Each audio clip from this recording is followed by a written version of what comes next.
फिर एक बार हिमाचल की अगर बात करें, राज्यसभा चुनावों में कांग्रेस का दाव ऐसे पलटा कि हिमाचल सरकार पर अल्पमत में आने का संकट पैदा हो गया। और यही वजह है कि हिमाचल प्रदेश के नेता प्रतिपक्ष जयराम ठाकुर बीजेपी विधायक दल के साथ राजभवन जाकर राज्यपाल से उन्होंने मुलाकात की और उन्होंने ये कहा कि सरकार को सत्ता में रहने का हक नहीं है। जिस तरह की स्थिति अभी बनी हुई है हिमाचल प्रदेश में, उसका पूरा एक तरह से ब्यौरा राज्यपाल को जाकर गवर्नर हाउस में अब से कुछ देर पहले यानी 7:15 बजे के करीब का वक्त था जब मिलने के लिए पहुंचे गवर्नर हाउस। जयराम ठाकुर पूर्व मुख्यमंत्री और नेता प्रतिपक्ष हैं, वो जाकर मिले और उन्होंने पूरा हाल बताया कि अभी किस तरह की स्थिति है हिमाचल प्रदेश में। तो हिमाचल में जारी सियासी उठापटक के बीच पूर्व सीएम जयराम ठाकुर ने राज्यपाल से मुलाकात की और न्यूज 18 इंडिया से बात करते उन्होंने यह दावा कर दिया कि सुक्खू सरकार अल्पमत में है और यह भी आरोप लगाया कि बजट सत्र में बीजेपी विधायकों को सस्पेंड किया जा सकता है। जयराम ठाकुर जी हमारे साथ हैं, राज्यपाल से भी मिलकर आए। जयराम ठाकुर जी, एक छोटा सा सवाल मैं आपसे जानना चाह रहा हूं, आप सरकार बनाने जा रहे हैं, आप फिर एक बार मुख्यमंत्री बनने जा रहे हैं?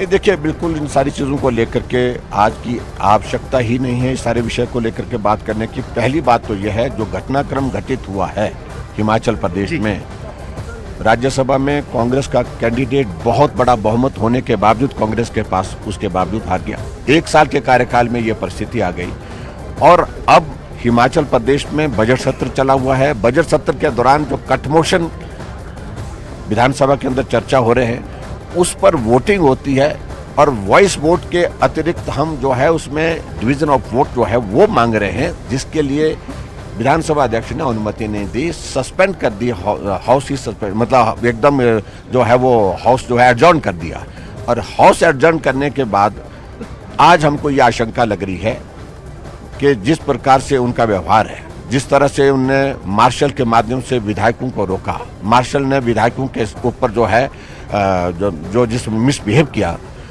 उन सारी चीज़ों को ध्यान में रखते हुए हमें लग रहा है कि वो भारतीय जनता पार्टी के विधायकों को सस्पेंड कर सकते हैं। तो और बजट पारित करने के लिए कांग्रेस को थोड़ा मदद मिल जाए ऐसी वो कोशिश कर रहे हैं। अगर वो ध्वनि मत से पास करा ले तो ध्वनि मत से कैसे पारित होगा? ध्वनि मत से पारित करने की बात होगी तो मैं समझता हूं कि वो उचित नहीं होगा। उनकी कोशिश यही है।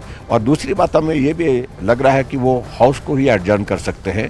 कांग्रेस के जो विधायक जिन्होंने भाजपा के कैंडिडेट के लिए वोट दिया है उनको नोटिस जारी करना इस बात का संदेश देता है कि वो उनके खिलाफ भी कार्रवाई करेंगे। राज्यपाल महोदय ने क्या आपको आश्वासन दिया? नहीं, उन्होंने कहा कि नियमों के मुताबिक जो। एक मेरा आखिरी सवाल सर आपसे, जो 6 विधायक क्रॉस वोटिंग कर रहे थे वो अभी आपके संपर्क में, क्योंकि खबर इस तरह से आ रही है कि वो कह रहे हैं सुक्खू को चेंज कर दो तो हम वापस आ जाएंगे, किसी और को चीफ मिनिस्टर बना दो। अभी तक इन सारी चीजों को लेकर के मुझे कुछ नहीं कहना। आपके साथ है 6 विधायक वो? जी बिल्कुल। देखिए, जयराम ठाकुर जी कह रहे हैं उनका दावा है कि जो 6 विधायक थे वो अभी भी उनके साथ हैं, यानी जो कांग्रेस के विधायकों ने क्रॉस वोटिंग की वो उनके साथ हैं, उनके संपर्क में हैं और राज्यपाल ने कहा कि नियमों के मुताबिक हम काम करेंगे। देखिए, यहां पर अब असली सियासत शुरू हो रही है। आइए आपको एक बार फिर लिए चलते हैं शिमला में, हिमाचल प्रदेश की राजधानी, जहां मेरे सहयोगी अमित है। अमित, आप मेरे प्रदेश में ठंड जबरदस्त ठंड पड़ रही है वहां पर, लेकिन सियासी पारा गरमाया हुआ है।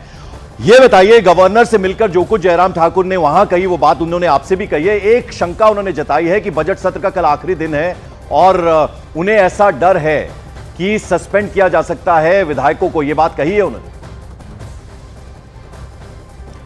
देखिए, उन्होंने कई आशंका राज्यपाल से मुलाकात में जरूर जताई है। हालांकि सूरज यहां पर निकल आया है, ठंड थोड़ी कम हो गई है, लेकिन ये किसके लिए राहत भरी खबर है? कांग्रेस के लिए या फिर बीजेपी के लिए? क्योंकि कांग्रेस उन 6 विधायकों को मनाने में लगी हुई, उनकी एक ही मांग है कि सुखविंदर सिंह सुक्खू को हटा दीजिए, उसके बाद हम किसी और को मुख्यमंत्री बना देंगे और उनके साथ हम काम करने के लिए तैयार हैं। तो अगर वो 6 आ गए, मुख्यमंत्री चेंज हो गया तो 40 की मेजॉरिटी है और आराम से कांग्रेस की सरकार ही रहेगी दूसरे चेहरे के साथ। लेकिन अगर वो नहीं आते हैं तो कांग्रेस उनको सस्पेंड करने की रणनीति पर काम कर रही है ताकि हाउस की स्ट्रेंथ घट जाए और उनको बहुमत का आंकड़ा मिल सके। लेकिन भारतीय जनता पार्टी ने कच्ची गोलियां नहीं खेली हैं। अगर 6 विधायक उनके कहने पर क्रॉस वोटिंग कर सकते हैं, अगर उनके कहने पर वो पंचकुला जा सकते हैं, तो उनके कहने पर 1-2 और विधायकों के संपर्क के साथ समर्थन भी दे सकते हैं। तो अभी राज्यपाल की भूमिका महत्वपूर्ण है। क्या राज्यपाल सुखविंदर सिंह सुक्खू की सरकार को ये मानते हैं कि वो अल्पमत में है, जयराम ठाकुर की बात मानते हैं और उनको फ्लोर ऑफ द हाउस बहुमत साबित करने की बात कहते हैं, निर्देश देते हैं, या विधानसभा अध्यक्ष जो है सदन की कार्यवाही को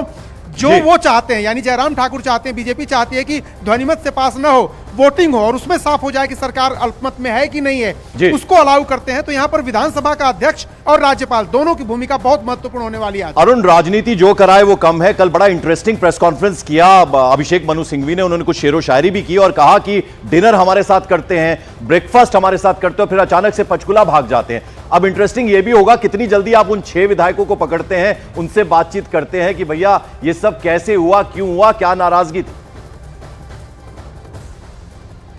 देखिए, उन 6 विधायकों से कांग्रेस आलाकमान भी संपर्क में है और उन 6 विधायकों से भारतीय जनता पार्टी भी संपर्क में है। तो वो जो 6 हैं वो हिमाचल प्रदेश की सियासत के सबसे बड़े चेहरे इस समय साबित हो रहे हैं। भारतीय जनता पार्टी उनसे कह रही है कि जब 2 कदम आप आगे बढ़े हैं तो 2 एक साथियों के साथ 2 कदम और आगे बढ़िए, हमारे साथ आइए, सरकार बनाइए, हम आपको मंत्री बनाएंगे, हम आपको सम्मान देंगे जो आपको कांग्रेस में नहीं मिला। कांग्रेस कह रही है कि सुक्खू ने आपको सम्मान नहीं दिया, लेकिन हम आपको सम्मान देंगे, मंत्री बनाएंगे, आप हमारे साथ आइए। लेकिन सुक्खू को हटाने की जो उनकी मांग है उसी पर कांग्रेस आलाकमान को विचार करना है और मेरी जो जानकारी है कांग्रेस आलाकमान तैयार है। अगर वो 6 विधायक आ जाते हैं, आसानी से कांग्रेस के साथ आ जाते हैं, तो सुखविंदर सिंह सुक्खू की जगह पर किसी और को मुख्यमंत्री बनाया जा सकता है। पंकज, बिल्कुल, हमारे सहयोगी रणबीर सिंह इस वक्त वो हिमाचल में ही मौजूद हैं। क्या वो बता रहे हैं, जरा उनकी बात भी सुन लेते हैं।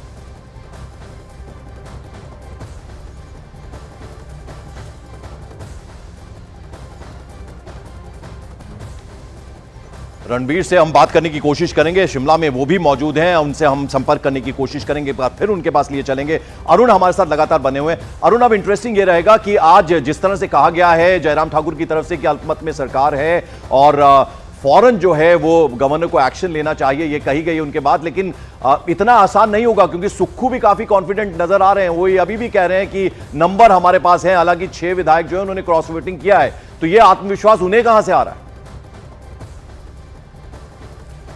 देखिए, राजनेता जो होता है वो, और खास तौर से अगर वो मुख्यमंत्री है जिसका पद छीनने की कगार पर है, वो कभी भी जब तक वो floor of the house defeat न हो जाए तब तक हार नहीं मानता। और सुक्खू इसीलिए उनको आत्मविश्वास नजर आ रहा है, लेकिन उनका आत्मविश्वास डगमगाया हुआ है। आप मुख्यमंत्री हैं, आपके अंडर में यहाँ की जो खुफिया एजेंसियां हैं, आपके अंडर में यहाँ की पुलिस है, आपका पार्टी का तंत्र होता है, और आपको भनक नहीं लगी, आपको समझ में नहीं आया कि 6 आपके विधायक चले गए छोड़ के, क्रॉस वोटिंग कर रहे हैं, और अगर आपको ये पता था उसके बावजूद दरकिनार कर रहे थे उनकी डिमांड्स को, तो इसका मतलब है कि आप पार्टी हित को पीछे रख रहे थे और अपनी कुर्सी आगे रख रहे थे। बिल्कुल। अरुण, एक और बहुत इंटरेस्टिंग चीज है, यानी वो जो 3 इंडिपेंडेंट हैं, ये भी हो सकता है कि उन्होंने ऐसा ना किया हो, कुछ कांग्रेस के ही और लोग हो सकते हैं, क्योंकि अगर हम बात करें जो दूसरा कैंप है यानी विक्रमादित्य सिंह जो वीरभद्र सिंह के बेटे हैं, उन्होंने जिस तरह से वो राम मंदिर में गए थे तो वो उसको लेकर भी बड़े सारे सवाल उठे थे। हालांकि उन्होंने कहा कि मेरी भगवान राम में आस्था है, तो ये भी हो सकता है, जरूरी नहीं, क्योंकि उनकी बॉडी लैंग्वेज, कल वो मुस्कुराते हुए नजर आए थे, बॉडी लैंग्वेज राजनीति में बहुत कुछ बयान करती है।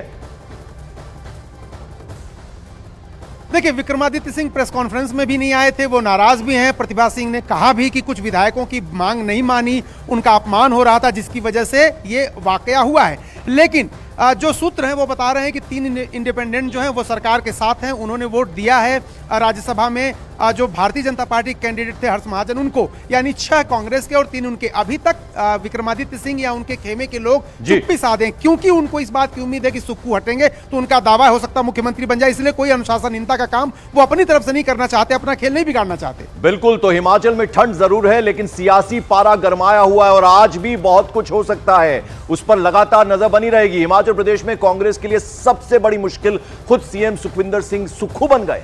दरअसल क्रॉस वोटिंग करने वाले कांग्रेस एमएलए सीएम सुखविंदर सिंह सुक्खू से बेहद नाराज बताए जा रहे हैं, और जो सूत्रों के हवाले से खबर आ रही है वो ये कि हिमाचल कांग्रेस की हुई बड़ी बड़ी जो बैठकें हैं उसमें क्रॉस वोटिंग करने वाले 6 विधायकों ने शर्त रख दी कि अगर पार्टी आलाकमान सीएम पद का चेहरा बदल दे तो वो पार्टी में वापस आ जाएंगे। इन 6 भागी विधायकों के अलावा 20 और कांग्रेस के एमएलए ने शीर्ष नेताओं के सामने यही मांग रखी है, जिसके बाद कांग्रेस के शीर्ष नेता भी अब सीएम सुखविंदर सिंह सुक्खू को लेकर मंथन करने पर मजबूर हो गए। यानी अब मल्लिकार्जुन खड़गे उन्हें कहीं ना कहीं कुछ सोचना होगा, और केवल ये 6 बागी विधायक कांग्रेस के नहीं है, बल्कि कई और सारे विधायक जो हैं वो भी सुक्खू की जो कार्यशैली है उससे नाराज बताए जा रहे हैं। यानी चेहरा बदल दे तो वो पार्टी के साथ खड़े हैं, ये उनका कहना है। तो इस तरह की भी खबर सूत्रों के हवाले से आ रही है।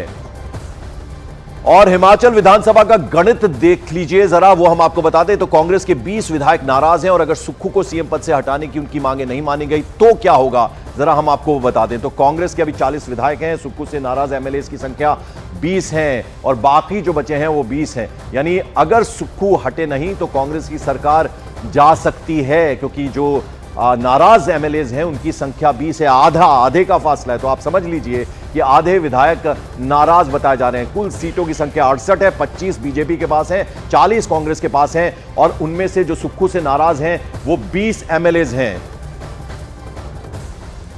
और वहीं अगर हम बीजेपी की स्थिति देखें, किस तरह की बीजेपी की स्थिति है, तो जैसा कि हमने आपको बताया 25 बीजेपी के एमएलएज हैं और कांग्रेस के बागी जो हैं वो 25 हैं, निर्दलीय 3 हैं, तो कुल जो है वो 34 संख्या हो जाती है। यानी 34 संख्या जो है, ये जरा हम आपको एक बार गलत ये वॉल जो है हम दोबारा से हम आपको दिखाने की कोशिश करेंगे। बीजेपी के 25 विधायक हैं, यानी अगर उनके साथ 9 मिल जाते तो 34 संख्या उनकी हो जाएगी, जिससे कि बराबरी का नंबर हो जाएगा। तो ये हम आपको बता रहे हैं कि किस तरह की स्थिति अभी बनी हुई है। वहीं अगर बीजेपी की स्थिति देखें तो जैसे राज्यसभा में